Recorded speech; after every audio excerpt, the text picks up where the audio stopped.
All right, we're continuing to rig here at Westbrook Supply, and Yes, we're going to show you how to do this setup. The dual Omega and Omega Pro rod holder. They're stacked side by side for, for pointing your rods back. And that's important when you go under docks, under limbs on the river. Yeah, anything with an overhang, especially river fishing, being able to lay those rods back is going to be super critical. But still keeping them close enough where they're, at hand when you need them as well. Yep. So. And I like them this distance back, so on my paddle stroke, my elbow doesn't bump the rod butt. So mounting them here on the Boondocks landing gear is good. I could actually put both of the lock and load bases directly on this, but there is some utility at times for having this sidearm. I like having them staggered at different lengths, but next to each other in different, positions backwards. So yeah, you got a sidearm, right? Yeah. So the offset's nice, so your handles on your reels aren't clashing too, which is nice. Yep. So yeah, basically we've got the Yak-Tech sidearm, we've got the Omega Pro, we've got the Omega.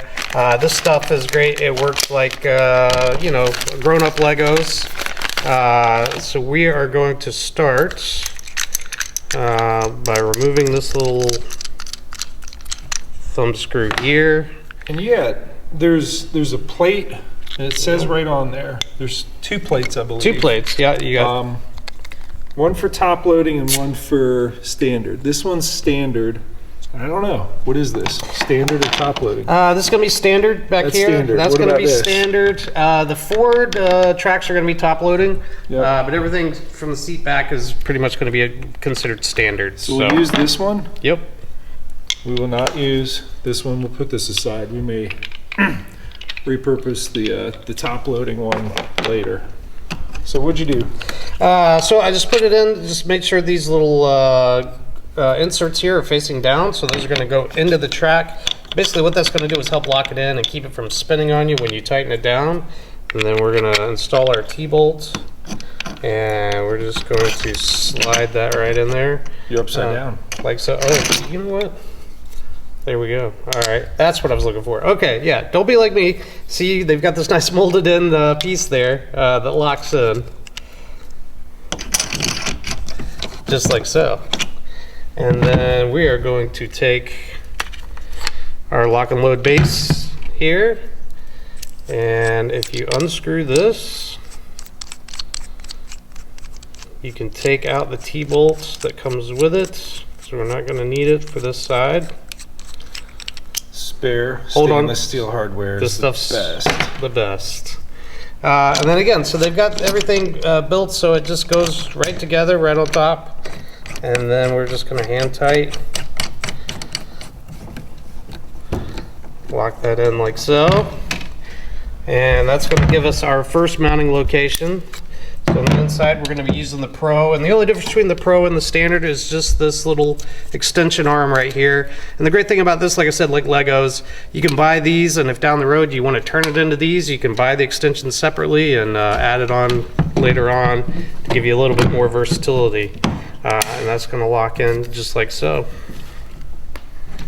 So you got one more space there. One more space, yeah. So we're going to do very much a similar operation here, but this one's going to be a little bit different. It might be a little challenging with this in the way. Let's tell you what we can do. Let's move this down a little bit and give us some working room.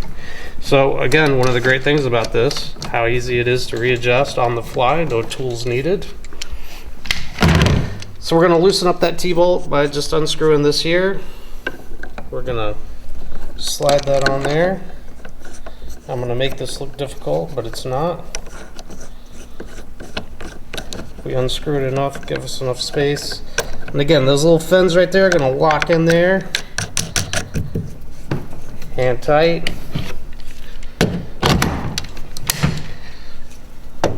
One, two, three. Bob's your uncle, you're ready to go. Cool, and I got them on both sides.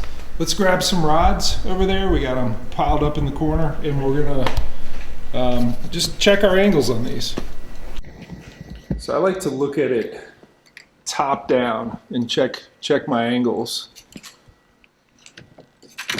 So you look at it top down. You don't want the tips crossing, and then you look at it with regard to where are your tips when the rod is at rest. So we look back here, we got a very vulnerable rod sticking down into the water. So if you back into a tree branch, you got issues. So Fletch is changing that angle, and we're upward a little bit. And then how's that one looking? I actually like them just totally straight. Straight back, totally straight back? Yeah, we can make that happen. Got lots of... Straight back without actually, getting down into the water. That's it. Locked in. 4 rod holders out of the way. We can go right through the, drainage tunnel or... Drainage tunnel, yeah. Under that bridge, yes. under Anything those bridges. Yeah, absolutely. Cool.